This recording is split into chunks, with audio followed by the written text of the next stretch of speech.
The gentle river that never rushed _ a river that moves at the perfect speed, carrying those who need peace _ once upon a time, in a land woven with soft breezes and endless fields of wildflowers, there was a meandering river that had the most serene pace imaginable. Its waters were clear enough to reflect passing clouds like bright, drifting ships in a sky of endless blue. Yet despite its clarity and brilliance, this river was never in a hurry. It moved as if time itself had learned to slow down in its presence, ensuring that every pebble along its bed felt cherished, that every fish found enough space to wander without worry, and that every person who visited felt a gentle calm unfold within their heart. Every morning, the sunlight tiptoed across the wide, grassy meadows and illuminated the water's surface, painting it in tones of soft gold. Dewdrops glistened on nearby leaves and petals, each one a miniature world reflecting dawn's early light. The gentle river welcomed the day's arrival with a near-silent ripple, as though softly applauding the start of another peaceful day in this tranquil land. Unlike streams or rivers that sometimes rush and roar, sending swift currents downstream, the gentle river believed in a steady, patient pace, one that soothed every living creature that came to rest upon its banks. All around the river, willow trees gracefully swayed. Their long, slender branches dipped toward the water, as though they, too, wished to take part in this quiet ballet of nature. The willows stood guardian-like, not through might or force, but by offering refreshing shade and a comforting place for small animals to pause and find solace. Sparrows, wrens, and finches often fluttered among the branches, peeking curiously at the reflections in the calm water below. And often, nestled among the roots and shallow pools near the river's edge, gentle frogs croaked a lullaby so soft and soothing that anyone strolling along the banks would pause, breathing in the fresh air, feeling the soft hush settle in their chest. A quiet dirt path traced the river's winding course. This path was soft underfoot, covered in places by delicate grass and moss. Very rarely did travelers ride horses or wagons here, mostly, they came on foot, drawn to the hush that the water carried. They arrived from nearby villages, from distant cottages, or sometimes from no permanent home at all. People sought out the gentle river the way one might seek a favorite lullaby, knowing that once they felt its slow, patient current, they would be carried into a place of calm that the outside world seldom provided. One gentle morning, pale sunlight was just beginning to arch over a distant line of birch trees. A grandfather and granddaughter made their way along the winding path, each step unhurried. They had traveled through fields of tall grass with the faint scent of daisies and chamomile drifting in the air. As they approached the water's edge, the granddaughter let out a soft gasp of delight. The river, so calm, so tranquil, seemed to glow beneath the sunrise. Waterfowl drifted lazily along, their figures mirrored upon the glass-like surface. Every detail, the crisp reflection of a duck's beak, the gentle swirl of a cloud's shape, spoke of a world that was both completely still and vibrantly alive. The grandfather, sensing the child's awe, placed a gentle hand on her shoulder. "You see," he whispered, "the river here never rushes. It flows at a pace that's perfect for listening, for hearing your own thoughts, and for letting them go, one by one, into the quiet current." His voice was hushed, as if not to disturb the peace that lived here. The granddaughter merely nodded, feeling a warmth in her heart. She knelt at the water's edge, dipped her palm into the river, and felt the soothing coolness of its gentle touch. Tiny fish darted around her fingers, unafraid, as though they recognized the same peaceful energy within her that the river possessed. Days passed. For each dawn that arrived, there was a matching dusk that gently lulled the surroundings into a different hue. As twilight approached, the sky transitioned to a medley of soft lavender, peach, and rose. The water, so brilliant during the day, now became a mirror of faint stars. One by one, they flickered to life in the sky, each finding a twin spark in the slow, glassy current below. A quiet hush spread across the land, as if the trees, the birds, and the very soil underfoot understood it was time for rest. Crickets began their nighttime symphony, blending seamlessly with the gentle trickling of water against smooth stones. During these evenings, fireflies dotted the air, appearing like tiny, floating lanterns. They glowed softly against the blue and silver backdrop of the night. Sometimes, children would walk with jars, catching the flickering lights for a brief moment to watch them dance inside, only to set them free again. The river carried on at its unhurried pace, seemingly praising the children for their gentle hearts by reflecting the fireflies' glow in shimmering patterns. A sense of wonder hovered over everyone who stepped near, like a shared secret that spoke, "Here, you can simply be. Here, time slows so your heart can rest." Once, a traveling musician came to visit the gentle river.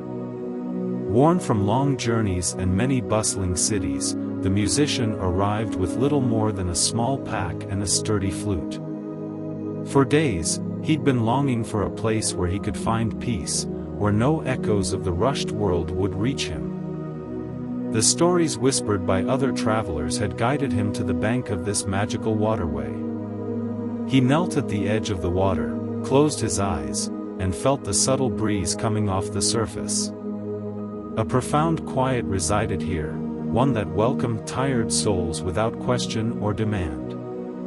Moved by the serenity surrounding him, the musician lifted his flute to his lips. From the instrument poured a gentle melody as soft as morning dew. The notes drifted through the air, meandering through the branches of the willow trees, dancing over the wildflowers along the banks, and twirling with the soft, cool mists that rose from the river. The water itself seemed to offer a tender harmony, a liquid hush that filled the pauses between each note. The musician played for what felt like both a moment and an eternity, losing track of time in the gentle embrace of this world. When he finished, tears of gratitude glistened in his eyes. He felt renewed, comforted, and entirely at ease. In his heart, he sensed that every note he had just played would remain in the memory of the gentle river, echoing softly for anyone else who needed that tranquil gift. As the musician rested, travelers along the path started noticing a new calm in the air, a calm made richer by the memory of soft flute tones. They gathered in small, quiet circles, some speaking in hushed voices about the healing they felt simply by standing close to the river. Others, content in their silent reflection, lingered on mossy stones, letting the gentle flow of time wash away the heaviness they had carried in their hearts. When the musician eventually continued on his journey, he did so with a light step. He left behind the music of his gratitude, woven into the hush of the waters, so that others might feel the same sense of quiet comfort he had found. Seasons came and went, but the river's pace never changed. In springtime, blossoms would drift from nearby orchards, landing like pink and white confetti on the water's surface. Butterflies, awakened by the warming days, fluttered along the banks, drawn by the gentle hum of bees tending to wildflowers. In those months, the gentle river sparkled with the laughter of new life. Birdsong became a bright morning anthem, welcoming each sunrise with notes that seemed to dance upon the water itself. Summertime brought long, golden days and lush greenery. Children splashed in the shallows, their giggles mingling with the gentle splish-splash of water. Families came to the riverbank to picnic in the dappled shade of old oak and willow trees. Sheets hung to dry nearby seemed to wave lazily in the breeze, as though they, too, were enjoying the slow, comforting current. Even the wind, which sometimes gusted through open fields, hushed to a whisper by the time it reached this special river, as if it recognized it was entering a place of sacred calm. In autumn, the leaves turned shades of amber, russet, and gold. They drifted gently from the branches, creating a quilt of warm colors across the water. Instead of rushing along, the leaves seemed to float in slow circles, following the river's unhurried path. Squirrels busily gathered acorns from the oak trees, yet something about the air here made their bustling feel more playful than frantic. People who came to visit felt a longing to linger among the swirling leaves, to watch them reflect in the clear water, to see how each leaf told a quiet story of transition from summer's verdant life into autumn's restful exhale. Winter arrived with a hush that almost matched the river's own. Snow fell in soft drifts, layering the banks in pristine white. Icy crystals formed at the river's edge, sparkling under the delicate winter sunlight. But beneath those faint touches of frost, the water still flowed at its gentle pace. Sometimes, light snow would collect on the backs of swans gliding along, and they became living sculptures of grace. Even in the coldest months, the river remained a place of warmth, a place where quiet reflection could chase away the chill that tried to settle in people's hearts. Among those drawn to the river in winter was an artist seeking inspiration for a new series of paintings. She arrived one late afternoon when the sky was filled with the palest winter sun, which cast a faint glow across the snow. Quietly, she set up her easel near the bank and began to paint. A hush surrounded her, broken only by the soft brush of her strokes across the canvas and the gentle swirl of water over river stones. As daylight slipped into dusk, the river's surface mirrored the pastel colors of the fading sky. What the artist saw was more than a scene, it was a feeling of peace that she herself had longed to capture. Her painting became a gentle tapestry of silver blue water and fragile white snowfall, woven with the quiet stillness of that winter day. For those who visited the gentle river, time seemed to stretch into a comforting yawn. Though the world carried on elsewhere, with busy streets and hurried schedules, this stretch of river offered a reminder that life can flow in calm, unhurried rhythms. And just as the musician had left his melody echoing through the reeds, countless visitors left behind their soft footprints, their sighs of relief, and their newfound peaceful energy. One evening, a small group of elders from a nearby village decided to have a gathering by the river. They called it a gratitude circle. Each brought a memory, a wish, or a hope to share. As they stood in a wide ring on a grassy patch, the soft glow of lanterns bathed their faces. One by one, they spoke in whispers or gentle tones. Some recalled a beloved friend no longer with them, but whose spirit they felt living on in this peaceful place. Others offered silent thanks for the blessings in their life, family, health, or simply the gift of another breath each morning. The air filled with something intangible yet palpable, an unspoken understanding that here, one could set aside burdens. The river, quietly listening, shimmered as though each shared sentiment became a gentle ripple on its surface. By night's end, the elders parted, leaving behind a circle of smooth stones they had placed on the bank. Each stone represented a memory or prayer, carried on by the constant, patient flow of the gentle river. In time, word of the gentle river continued to spread. Yet the place never grew crowded or bustling, for anyone who heard about it seemed to understand the respect it deserved.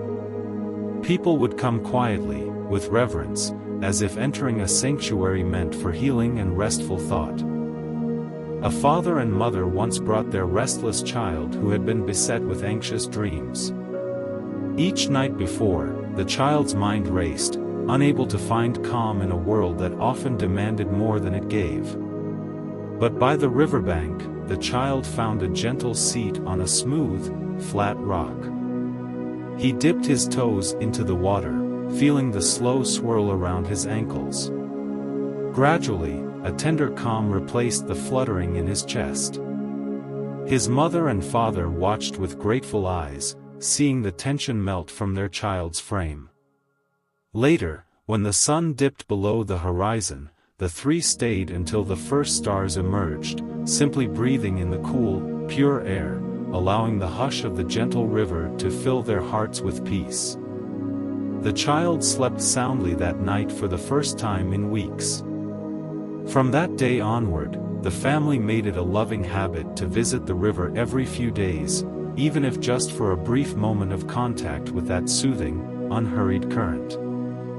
It was as if the river, in its stillness, shared a secret about the importance of quiet rest, and how often people forget that life does not always need to be rushed. Winding lazily through that land of rolling hills and peaceful villages, the river continued its ancient dance, unhurried, unwavering. Each sunrise brought new possibilities, each sunset offered closure and rest. Through playful summers, contemplative autumns, hushed winters, and blossoming springs, the river's steady presence tied all seasons together with a gentle ribbon of continuity. Animals, plants, and people alike seemed to share a bond here that transcended their differences. Whether they came to escape the bustle of distant towns or simply to watch the light shimmer across the water, they left with a softness in their hearts, an echo of the river's own gentle flow. Far along one of the river's bends stood a modest cottage made of timber and stone. Ivy crawled gently up one side, and a simple footpath led from the front step down to the riverbank. In this cottage lived an older woman named Adeline, whose kind spirit was as warm as the afternoon sun. Adeline had devoted her days to caring for others. She welcomed weary travelers with fresh bread and honeyed tea, offered a safe place for anyone passing through in need of shelter, and shared stories of the gentle river's magic with all who wished to listen. Over time, her home became known as a refuge, a place where strangers became friends and anxieties were replaced with serenity. Adeline herself had first come to the river as a young girl. Grief had weighed heavily upon her heart after losing a dear friend. But as she sat at the water's edge, letting her tears fall into the ripples, she felt the comforting assurance that the river's gentle current could carry sadness away. From that day forth, she felt a call to remain close to the water, so that she might help others discover the same solace she had found.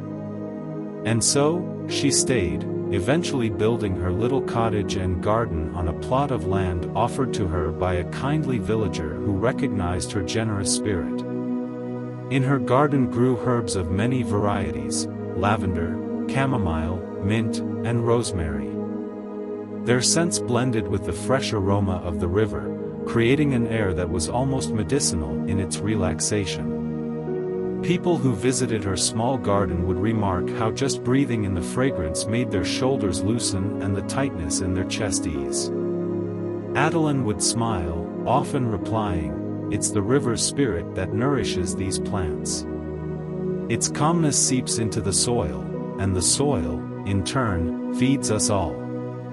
There was no flourish in her words, no grand claim, just a quiet trust in the power of that gentle flow. From time to time, Adeline would guide visitors down to a little wooden dock that extended a few feet into the water.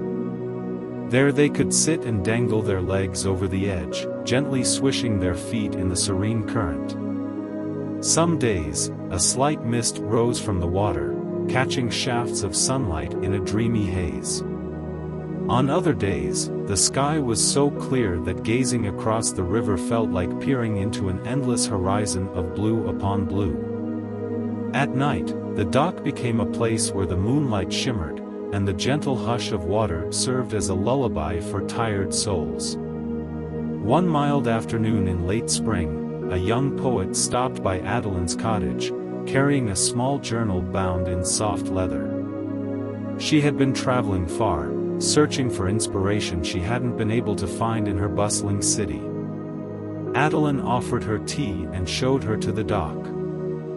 The poet sat for hours, writing line after line about the subtle music of the water, the quiet hush of leaves overhead, and the profound sense of belonging she felt the moment she arrived. The gentle river stirred something inside her, a deep recognition that creativity sometimes requires stillness. By the time the poet left, her journal was filled with flowing verses of calm and gratitude, each word touched by the gentleness that the river exuded. She thanked Adeline, promising to share the peaceful message of this place with others who might be in need. As the years flowed on like the river itself, children who once played along the bank grew up and brought their own little ones to enjoy it. Elders who had watched the cycles of the river for decades still found something new and comforting in each reflection across its surface. The gentle river remained a sanctuary, unchanging in its commitment to peace. Even storms from afar, with winds that howled, would calm upon nearing the water's domain. Rain fell like a soft patter, merging seamlessly with the gentle current until the storm passed by, leaving a freshly cleansed landscape and a deeper calm in its wake. Sometimes, on warm evenings, families would light small, floating lanterns and set them upon the gentle river's surface. Each lantern, made of thin paper, carried a tiny candle within. As the light of dusk folded into night, the river bore these lanterns slowly downstream. Their delicate glows drifted away like a procession of quiet stars, guiding dreams and hopes deeper into the warm embrace of the world. The hush of the water, the soft flickering of light, everything came together in a tapestry of peace that seemed to settle into the hearts of those watching from the shore. A favorite tradition among the villagers was to gather in early autumn for a festival of rest. Stalls popped up under the shade of trees, offering simple handmade items, woolen blankets, wooden carvings, jars of honey, dried herbs for tea. Musicians played gentle tunes on harps and flutes, all mindful to keep the volume soft so as not to disturb the special ambience of the river. People sampled warm drinks spiced with cinnamon or ginger, letting the flavors soothe them from the inside out. As twilight descended, the festival mellowed into a collective lull, with families sharing laughter so quiet it nearly blended with the nighttime breeze. The gentle river flowed on at their side, as welcoming as ever, each ripple reflecting lantern lights strung up in the trees. It was not that troubles never existed in this land. People felt sorrow, faced challenges, and sometimes worried about what the future held. But the presence of the gentle river offered them a pillar of comfort. In time, they learned that simply being near it, sitting by its bank or dipping their hands in its cool surface, helped them remember that calm can exist within the storm. The river did not judge, did not push them away. It simply continued in its unhurried flow, offering its tranquil spirit to anyone who wished to receive it. Even those who came with hearts weighed down by grief or anxiety found something healing in the slow, perpetual movement of water over stones, the quiet swirl of currents swirling beneath the surface. Night after night, the river's lullaby resonated with creatures both great and small. Deer tiptoed to the edge to drink, their big eyes reflecting moonlight. Owls perched in branches overhead, hooting softly, yet not intrusively, as though they recognized the sacred stillness below. Fireflies blinked in and out of sight, creating tiny comets of yellow-green light among the tall grasses. Sometimes, an old fox would watch from a safe distance, sniffing the mild air as it, too, seemed lulled by the hush of the water's motion. All around, the quiet promise remained, "Here, you can find rest. Here, you can heal." One of the river's greatest gifts was the realization it brought to so many, that in order to know tranquility, one need not seek far-flung, exotic wonders. Instead, perhaps the key was to be present, to cherish the moment at hand.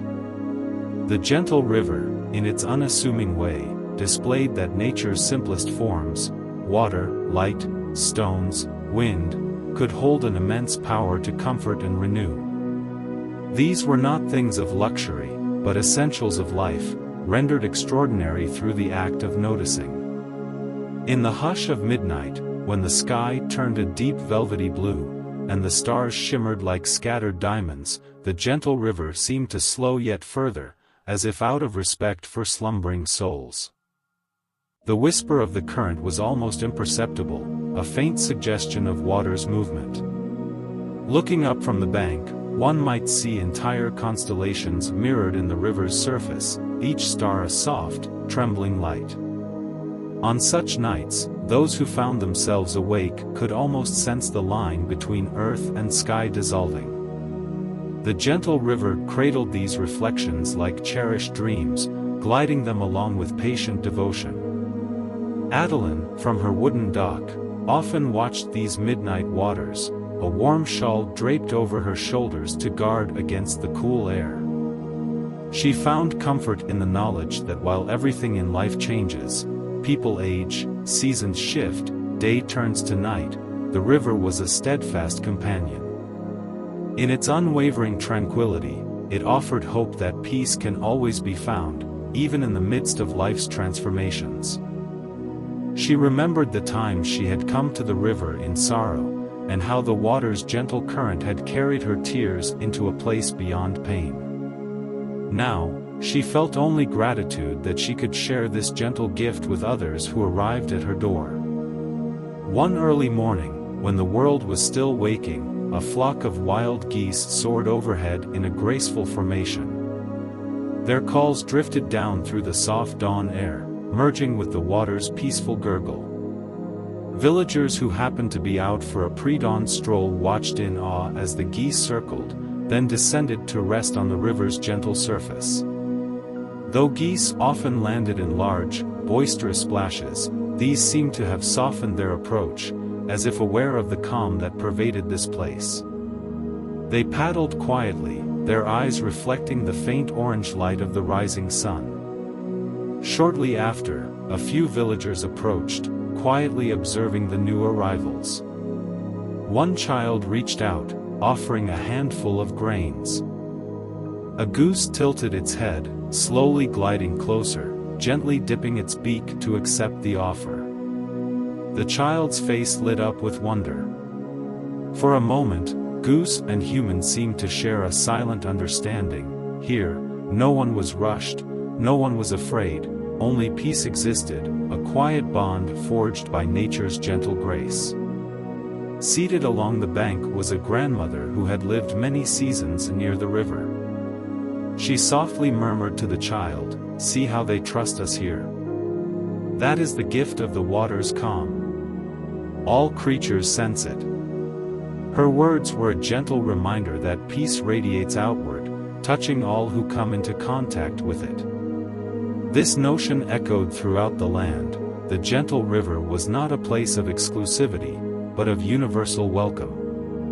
As months turned into years, the lore of the gentle river was woven into songs, poems, paintings, and stories. Children in far-off villages would be lulled to sleep with lullabies that told of a magical place where water flowed like a soft, endless whisper and where no harm could ever befall a peaceful heart. Travelers would exchange tales around fire-lit inns about how the river carried away their fatigue, replacing it with a buoyancy of spirit they hadn't felt in ages. Some said they had dreams of the gentle river's bank even if they had never visited in person, drawn by the resonance of a place that offered such profound rest. Indeed, the river's influence drifted beyond its physical shores. People who spent time near it carried something intangible within them, a pocket of calm they could tap into even when they had returned to their daily routines. When faced with challenges, they remembered the slow swirl of water around the stones, the hush of the breeze through willow branches, the soft reflection of moonlight on the surface. And in that memory, they found the courage to move through their trials with a quieter spirit, unburdened by unnecessary haste. New visitors sometimes arrived with skepticism, unsure how a simple river could provide such comfort. Yet, upon feeling that first gentle caress of the water, or hearing the wind hum softly through the reeds, doubts dissolved like morning fog under the warming sun. A sense of surrender overtook them, and they realized that the gentle river was more than a physical location, it was a state of mind, a reminder of life's natural and patient rhythms. It was a humble farmer who once phrased it perfectly to a stranger, "The river here, it teaches us to walk, talk, and live at a pace that won't wear us out. We still work hard, we still know the meaning of toil. But we also know the meaning of rest. And that balance is what keeps us going." His words carried a wisdom that many sought in distant travels, only to discover it awaiting them by this tranquil water. Time continued its endless procession. Generations came and went, each finding a measure of comfort at the gentle river's side. Infants were introduced to the water with tiny toes dipped into its cool, inviting flow. The elderly took solace in hearing the faint melody of ripples one last time before they journeyed beyond this mortal realm. Poets, musicians, thinkers, and ordinary folk of all kinds found a piece of themselves reflected in the surface, as if the water held a mirror to their own hearts and whispered, "Slow down, breathe, find peace, No one ever managed to determine exactly where the river began or ended. It seemed to carry on beyond the horizon, as infinite as the solace it imparted. Some said it sprang from a secret glen deep in the mountains where ancient stones glowed with hidden light. Others claimed it merged with the sea many miles away, carrying its calm into the vast ocean's currents. But for most, the question of beginnings and endings was irrelevant. The gentle river existed here, now, tangible and comforting, offering its quiet gift with no demands or expectations.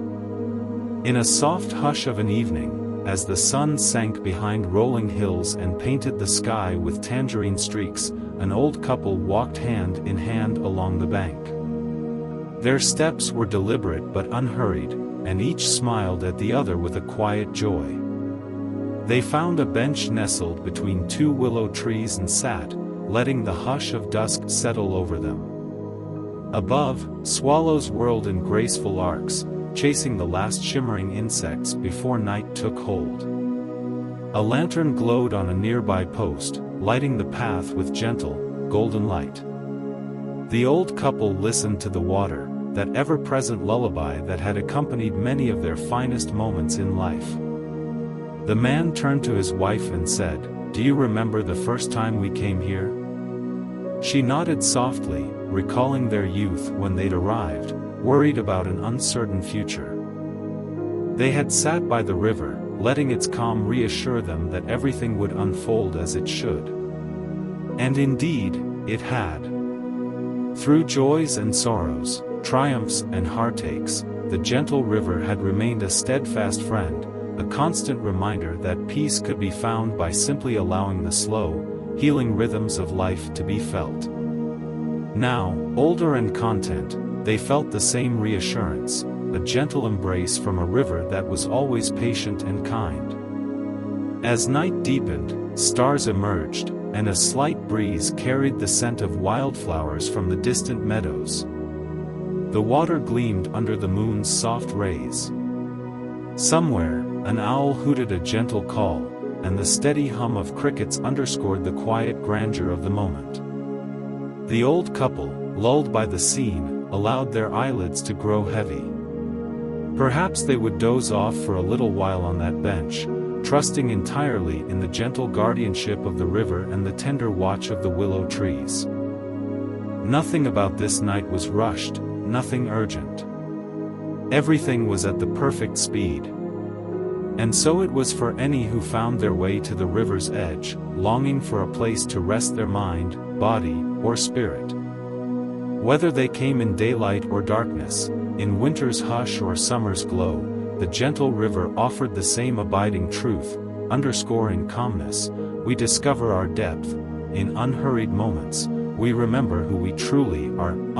This simple wisdom wrapped the land in a quiet harmony that resonated far beyond the banks. It traveled in the hearts of those who carried the memory of water's soothing song wherever life led them next. Within that land of soft fields and quiet groves, those who stayed close to the water knew they were part of something bigger than themselves, a timeless cycle of stillness and flow. Each morning's first light, each evening's last glimmer, found the gentle river faithfully continuing its path, a devoted companion to all who sought comfort in its presence. And if you listened closely enough, you could hear the spirit of the river in every whisper of wind, every rustling leaf, and every heartbeat slowed to a peaceful, steady rhythm. Yet the river itself never boasted. It never needed to. Quietly, it performed its daily miracles of renewing tired hearts and lifting weary minds. It held an entire world's worth of small wonders, the reflection of a passing bird, the swirl of a dandelion seed carried downstream, the gentle resonance of a parent's lullaby sung to a child on the shore. These were treasures beyond measure, subtle reminders that sometimes the greatest gifts come not in waves of excitement but in waves of calm, measured continuity. Late one star-dusted night, Adeline emerged from her cottage, drawn by the moonlight reflecting in ribbons across the water.